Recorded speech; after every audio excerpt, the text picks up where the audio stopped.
തൃശൂർ ലോക്സഭാ മണ്ഡലം സുരേഷ് ഗോപിക്ക് അടിയറവ് വയ്ക്കുകയും കണ്ണിൽ ചോരയില്ലാത്ത തരത്തിൽ കെ മുരളീധരനെ മണ്ഡലത്തിലിട്ട് വെട്ടിക്കൂട്ടി നാണം കെടുത്തി തോൽപ്പിക്കുകയും ചെയ്ത ടി എൻ പ്രതാപനെ ഒടുവിൽ AICC നിയമിച്ചത് അഖിലേന്ത്യാ സെക്രട്ടേറിയറ്റ്. കുറച്ചു കാലമായി AICC അംഗമായും KPCCയുടെ രാഷ്ട്രീയ കാര്യസമിതി അംഗമായും പ്രതാപൻ ചുമതല വഹിച്ചു വരികയായിരുന്നു. ഇപ്പോൾ പുതുച്ചേരിയുടെയും ലക്ഷദ്വീപിന്റെയും ചുമതലയാണ് ഈ പുതിയ AICC സെക്രട്ടറിക്ക്. അതേസമയം അതിലും നടന്നു ഒരു വെട്ടിനിരത്തൽ.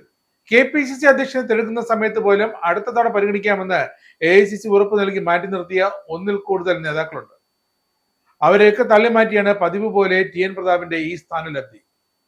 കോൺഗ്രസിനുള്ളിൽ ഇത് പതിവാണെങ്കിലും ഇത്ര കടുത്തൊരു തീരുമാനം ഉണ്ടാകുമെന്ന്, എന്തെങ്കിലും ഒരു പദവി കേന്ദ്രത്തിൽ ലഭിക്കുമെന്ന്, ഹൈക്കമാൻഡിൽ ലഭിക്കുമെന്ന് കരുതിയിരുന്ന നേതാക്കൾ കരുതിയിരുന്നതേയില്ല.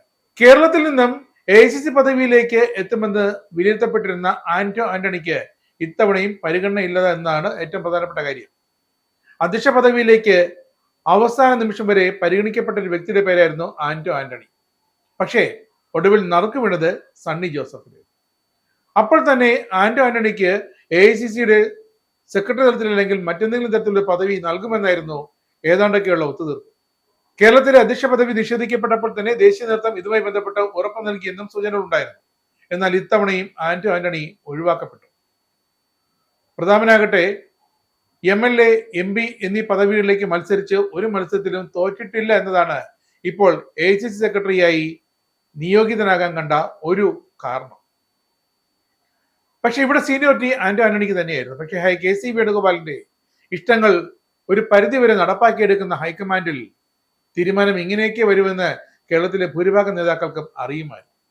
ഇനി ടി എൻ പ്രതാപനാകട്ടെ KSCയുടെ പൊതുരംഗത്തേക്ക് വന്ന വ്യക്തിയാണ്. യൂണിറ്റ് പ്രസിഡന്റ് മുതൽ സംസ്ഥാന വൈസ് പ്രസിഡന്റ് വരെ ചുമതല വഹിച്ചിട്ടുണ്ട്. കോൺഗ്രസിന്റെ ബൂത്ത് മുതൽ ബ്ലോക്ക് ജില്ലാ കമ്മിറ്റികളുടെ സ്ഥാനങ്ങൾ മുമ്പ് വഹിച്ചിട്ടുണ്ട്. പിന്നെ KPCC member, secretary, working president, ഈ ചുമതല എല്ലാം ടി എൻ പ്രതാപന്റെ കയ്യിലുണ്ടായിരുന്നു. 2019 തൃശ്ശൂരിൽ നിന്നും ലോക്സഭയിലേക്ക് തിരഞ്ഞെടുക്കപ്പെട്ടത്. അടുത്ത തിരഞ്ഞെടുപ്പിൽ ടി എൻ പ്രതാപൻ മത്സരിക്കുന്നില്ല എന്ന് അറിയിക്കുകയായിരുന്നു. അങ്ങനെയാണ് കെ മുരളീധരന് നറുക്ക് വീണത്. ഇസ്രായേലിന്റെ 5 സൈനിക താവളങ്ങളിൽ കനത്ത നാശനഷ്ടം. മോദി വെളിപ്പെടുത്തുന്ന ഇന്ത്യയുടെ വികസനത്തിന്റെ മയക്കുമരുന്ന് വിൽപ്പനയ്ക്കെതിരെ ശക്തമായ നടപടിയെടുത്ത് ഷാർജ പോലീസ്. അമേരിക്കയിലെ സാധാരണ മനുഷ്യരോട് കൂടിയാണ് കോൺഗ്രസിനുള്ളിൽ പങ്കുവയ്ക്കാൻ ഓപ്പറേഷൻ സിന്ദൂറിൽ ഉപയോഗിച്ച